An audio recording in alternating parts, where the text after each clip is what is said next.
तो नवेद साहब, आप ये बताइए कि जब रिवायती एक निज़ाम चल रहा है तो इस्लामी माशी निज़ाम की ज़रूरत हमें क्यों पड़ रही है और लोगों को इसकी तरफ क्यों आना चाहिए? देखिए, कन्वेंशनल और इस्लामिक इकोनॉमिक सिस्टम में दो अलग अलग डोमेन है, जिसमें कन्वेंशनल या रिवायती जो निज़ाम चला आ रहा है उसकी जड़ें जो है वो इंटरेस्ट बेस इकोनॉमी पर डिपेंड करती है, और जहाँ पे भी सूदी निज़ाम रहा है वो उसने उस मुल्क को या वहाँ की आवाम को धीरे धीरे खोखला किया है। जहाँ तक कि इस्लाम के हम तरीके को अपनाने की बात करते हैं, उसके माशरी निज़ाम को समझने की बात करते हैं, उसका फ़लसफ़ा यही है कि जो एक कम्युनिटी वेल्थ डेवलप करती है वो वेल्थ जो है कुछ चंद हाथों में आके सिकुड़ ना जाए, ठीक है, और एक बड़ा तबका वो गुर्बत की तरफ बढ़ता चला जाता है। तो हमें बहुत ज़रूरी है ये समझना कि रिवायती निज़ाम के जो पिटफॉल्स है और उनसे जुड़ी हुई इश्यूज़ वो जानते हुए समझते हुए जो सोच इस्लाम देता है उसको हम कैसे अकोमोडेट कर सकते हैं और अपनी ज़िंदगियों को इस्लाम के तहत, तभी जाके जो समाज में पावर्टी है, ठीक है, गुर्बत है, उसको दूर किया जा सकता है। वरना ये निज़ाम उसी तरीके से चलता रहेगा जहाँ पे हम बोलेंगे कि पुअर और रिच में सिर्फ गैप बढ़ता चले जा रहा है, जो आज हमारे सामने करंट सिचुएशन में नज़र आ रहा है। क्या कोई और अल्टरनेटिव नहीं है इसका? किसी भी इस्लामिक माशी निज़ाम ही इसका मुतबादिल, इसका अल्टरनेटिव है? देखिए, जितनी भी कोशिशें की गई है उसमें सिर्फ इस्लाम नहीं, जितने भी अब तक के धर्म रह चुके हैं सब में एक चीज़ तो कॉमन है कि वो चाहता यही है कि जो माशरा है वो पैसों के मामले में, ठीक है, चैरिटी बेस्ड हो। कोई ऐसा सिस्टम नहीं है जहाँ पे भी रिलीजियस आइडियोलॉजी की बात की जाए कि वो चैरिटी प्रमोट नहीं करता, मगर जब चैरिटी प्रमोट की जाती है तो दूसरी तरफ हमको दिखता है कि जहाँ साहूकार बैठा हुआ है तो वो बिना कोई मेहनत के अपने माल पे माल कमाने की ही सिर्फ नीयत रखता है, और माल से माल कमाना ही ये नीयत जो है अपने आप में गलत, जिस वजह से ये होता है कि एक बंदा जो अपनी ज़रूरत के तहत किसी से माल ले रहा है वो तो अपनी ज़िम्मेदारी रखते हुए अपने जितने भी रिस्क है वो खुद उठाता है, मगर जो माल देने वाला है उसके ऊपर कोई रिस्क नहीं रहता। वो बस यही जानता है कि महीने के आखिर में मेरा माल मेरे पास लौट के आएगा और उसके ऊपर मुझे उसने और ज़्यादा माल अता करना है। और इसमें ये होता है कि सामने घर लुट जाए, लोग ख़त्म हो जाए, देने वाले माल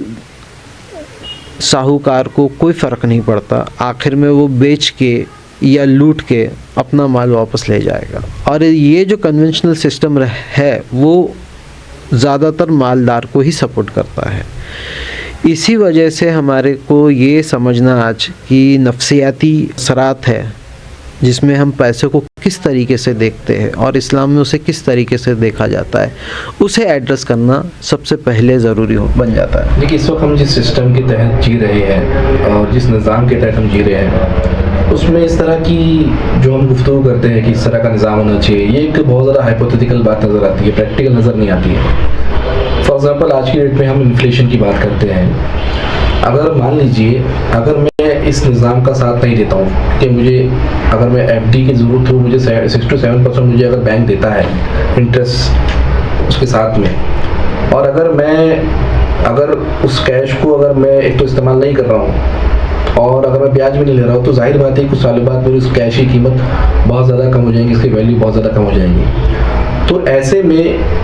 एक हाइपोथेटिकल एक इस्लामिक माशी निज़ाम, एक इस्लामिक इकोनॉमिक सिस्टम की हम अगर बात करें, इसका कोई हमें ऐसा एग्जांपल नज़र नहीं आता। तो क्या इस माशरे में इसकी बात करना मुनासिब है? देखिए, इस्लामिक निज़ाम के तहत जितने भी एवेन्यूज़ है हमारे पास, ठीक है, माशरे में इन्वेस्ट करने के, वो सबसे पहले हमारे लिए रास्ता खोलते हैं कि हम किस तरीके से इस्लामी निज़ाम को अपने ट्रांजैक्शनल लेवल पर यूज़ कर सकते हैं।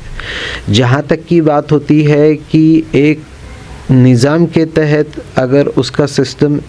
इस्लामिक प्रिंसिपल या सॉलिडरिटी प्रिंसिपल्स को फॉलो करते हुए अगर वो अपने निज़ाम को डिज़ाइन करना चाह रहा है, तो ऐसे कुछ मुल्क है, जैसे मलेशिया ने जो कोशिश की है या जापान में जिस तरीके का भी निज़ाम चल रहा है, उसमें इंटरेस्ट को तवज्जो उस तरीके से नहीं दी जाती जैसे आपको बाकी जगह दिखाई देगी। मसला कहाँ आता है कि पहले जो वहाँ के बाशिंदे हैं उस मुल्क के या उस सोसाइटी के, उनका ताल्लुक़ उनकी इकोनॉमी और उनका जो माल है उसके साथ किस तरीके का है। अगर उनकी सोच में ही अगर ये है कि मैं तो इन विक्टिम हूँ, ठीक है, मैं उस सिस्टम के तहत कोई ऑप्शन नहीं देख सकता, ढूंढ नहीं सकता, मैं मजबूर हूँ, अगर वो पहले से ही ये विक्टिम माइंडसेट बना ले तो उसे ज़राए नज़र नहीं आएंगे। मगर हमारा मकसद ये है कि हम ये समझे कि हमारा जो निज़ाम है उसमें हम कहाँ तक के पहले हलाल तरीक़ों से अपने हर ट्रांजैक्शन की कोशिश की जा सके। ये ट्रांजैक्शन अगर हलाल है तभी हम कह सकते हैं कि जो सवाल आपने उठाया कि इन्फ्लेशन है ना, मेरा इंटरेस्ट अगर मुझे मिल रहा है एफडी के तौर पे वो उसको बीट करेगा। मसला यहाँ पे कहाँ आ जाता है कि हम उसको बहुत गलत तरीके से देख रहे हैं, समझ रहे हैं, बजाय इसके कि अगर आप समझ रहे हैं कि 8% इन्फ्लेशन है, आपको बैंक 7% दे रहा है, तब भी आपका 1% जो है माइनस में जा रहा है। हम बात करने की कोशिश कर रहे हैं कि आप इन पैसों को बजाय वापस से सूदी निज़ाम में डालने के बाहर निकालें और वो एवेन्यूज़ ढूंढें जहाँ पे हम इसको इस्लामिकली ग्रो कर सकें,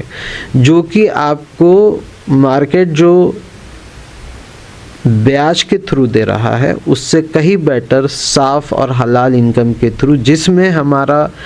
मकसद ही ये है समझने के लिए कि आपको आई हुई जितनी भी माल दौलत है उसमें कितना हिस्सा पाक है और कितना हिस्सा नापाक है, और जितनी भी नापाकी है वो आपके लिए इस दुनिया में भी बवाल का वजह बनेंगी और आखिरत में भी बनेंगी। जब आप इस्लामिक तरीके से सोचना शुरू करते हैं, उसके माइंडसेट के थ्रू आप देखना शुरू करते हैं कि मैं किस तरीके से अपनी मामलात को, अपने माल को बढ़ा सकता हूँ, तो आपको सबसे पहली चीज़ जो याद आएगी वो है बरकत की, जो कि आप रिवायती निज़ाम में बरकत ख़त्म हो जाती है। लेकिन इस निज़ाम में रहते हुए कई सारे जो हमारे वतनी बरादरान हैं और हमारे जो मुस्लिम बरादरान हैं, हम देखा है कि इकनॉमी में काफ़ी ज़्यादा आगे भी है। जैसे अर्जुन प्रेमी जो है वो इसी इकनॉमी के सहारे जो है वो 7,000 करोड़ कभी 10,000 करोड़ वो लोग वो फंडिंग करते हैं, वो गरीबों में बांटते हैं, वो सबका खैरात करते हैं। और आपने एक अच्छी बात कही कि जापान, मलेशिया तो ठीक है, उसमें मुसलमानों की तादाद नज़र आती है, जापान जैसी कंट्री तो वो भी तो मतलब एक मुतबादिल तौर पे एक निज़ाम वो चला रही है। तो ऐसा ज़रूरी तो नहीं कि हम अगर रिवायती निज़ाम कन्वेंशनल इकोनॉमिक सिस्टम के मुतबादिल में अगर हम कोई निज़ाम लाते हैं और उसमें कुछ इस्लाम की जो शरायत है, कुछ चीज़ें वो उसके अंदर आ जाए, तो ज़रूरी नहीं है कि हम उसे इस्लामिक निज़ाम, इस्लामिक फाइनेंशियल सिस्टम के नाम से ही उसको प्रमोट करें या लोगों को इसको इंट्रोडक्शन करें। हम इसे इंटरेस्ट फ्री निज़ाम के तौर पर भी पेश कर सकते हैं। देखिए, इंटरेस्ट फ्री निज़ाम के तौर पे पेश करना वो एक मसला है। जब हम इस्लामिक प्रिंसिपल्स की बात करते हैं, उसके कुछ उसूल है, वो उसूलों को जब हम सामने रखेंगे और समझेंगे कि क्या इन शरायतों को वो पूरी कर रही है, तभी हम कह सकते हैं कि ये एक इस्लामिक पर्सपेक्टिव में निज़ाम चल रहा है। अगर वो निज़ाम किसी भी नाम से हो, मगर अगर वो शरायतों को पूरा करता है तो वो इस्लाम उसे एक्सेप्ट करता है। अब बात यहाँ देखने की और गौर फिक्र करने की ये है कि भले ही सिस्टम आपको इस्लामिक प्रिंसिपल्स पे मिल भी जाए, मगर जो लोग इसमें अपना माल कमाने के लिए लगे हुए हैं, क्या उनको उस बात की समझ है कि क्या मेरी कमाई कितनी हलाल है और कितनी उसमें हराम की शय मिली हुई है। हराम की शय को समझना और फिर उसमें जो हलाल आपका कंपोनेंट है उसको ही आपने सिर्फ कंज्यूम करना चाहिए। अब बात यहाँ फिर समझने की यह है कि हमारे यहाँ पे भी जो निज़ाम चला आ रहा है उसमें भी हमारे पास बहुत सारे सिस्टम में दिए हुए ट्रांजैक्शनल सोर्सेज है जिसको हम यूज़ कर सकते मैं हैं। उससे भी आ रहा था कि ठीक है, एक ग्रुप के तहत, एक इज्तिमाइयत के तहत जो है आप एक काम कर सकते हैं, आप इस्लामिक निज़ाम के कुछ पहलू को, कुछ हिस्सों का फॉलो कर सकते हैं, लेकिन as a individual, as a इनफरादी तौर पे आप किस तरह से फॉलो कर सकते हैं, क्योंकि इतना बड़ा हमारा मुल्क है, इतनी बड़ी दुनिया है, और उसमें चंद लोग अगर ये सोच ले कि मुझे वो धारा से उलट हटकर अगर वो चाहे कि हमें एक अल्टरनेटिवली एक दूसरा हमें निज़ाम फॉलो करना है, तो ये बड़ा मुश्किल काम है। तो एक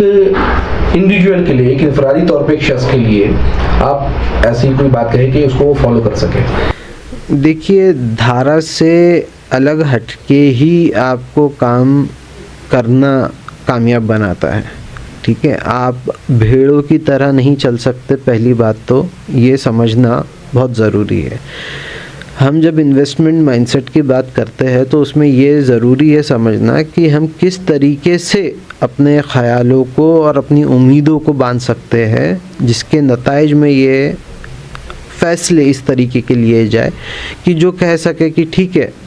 यानी हमारे सामने इस्लाम उसूल देता है, उन उसूलों को इस्तेमाल करते हुए हम कई चीज़ों को कर सकते हैं, मगर ये सिर्फ आपके लिए रूल बुक की तरह हो गया। मगर जो फ़िलॉसफी या उसके पीछे की साइकोलॉजी है उसको समझना बहुत ज़रूरी है। बिना समझे अगर आप सिर्फ उन रूल्स को फॉलो करते हुए अगर अचीव कुछ करना चाह रहे हैं तो मसला ये होगा कि आप उसको कंपेयर करेंगे। जब आप कंपेयर करेंगे तो आपको ये लगेगा कि भाई मेरा तो नुकसान हो रहा है, मगर आप ये नहीं जानते कि गैब की तरफ से आपके लिए जो फ़ायदा पहुँचाने वाली चीज़ है वो क्या है। इसीलिए एक इंडिविजुअल के लिए भी अगर वो किसी भी निज़ाम के अंदर हो, पहली चीज़ तो ये आती है कि क्या उसका कमाया हुआ, जिस चीज़ पे उसने मेहनत की है, वो हलाल है या नहीं। अगर वो हलाल है, वो करप्शन का कोई इन्वॉल्वमेंट नहीं है, कोई वो एक्सटॉर्शन या ज़बर से कमाई हुई कोई इनकम नहीं है, या धोखे से कमाई हुई कोई इनकम नहीं है, उसकी खालिसितन मेहनत और उसके पीछे लगाई हुई जितनी भी कोशिश है उसके नताइज में वो माल कमाया गया है और वो हलाल होने की शराइत पूरी करता हो। देखिए, अब जो इस्लामिक माशी निज़ाम है, ये इस्लामिक इकोनॉमिक सिस्टम है, तो जाहिर बात है कि वो एक इस्लामिक सिस्टम का एक पार्ट है, एक हिस्सा है। तो अगर वो पूरा सिस्टम ही अगर कायम नहीं है और हम एक पार्ट को उसको कायम करने की कोशिश नहीं, हमें नहीं हम किसी पार्ट को अभी कायम करने की बात नहीं कर रहे हैं। हम सिर्फ अभी हमारे लिए जो हमारे गीज़ा के तौर पे जैसे हम कहते कि ये खाना हराम है या हलाल है ना, उसकी एक कंडीशन है कि हम इसको हलाल करार दे रहे हैं, ठीक है। जैसे आप कोई मामलात कर रहे हैं तो मामलात में जब आप जाते हैं तो आपको पूछा जाता है कि भाई ये जो मामलात है ये तो आपने हराम कर दिए, ठीक है। जैसे गैर महरम के पास चले जाना, ये आज सोसाइटी में बहुत कॉमन हो गया है ना। अब कॉमन है तो इसका मतलब क्या हर शय को ये सिस्टम सपोर्ट कर रहा है, ठीक है, कि आप गैर महरम के साथ ताल्लुकात बढ़ाएं, तो क्या वो हलाल और हराम की तमीज़ भूल जाए?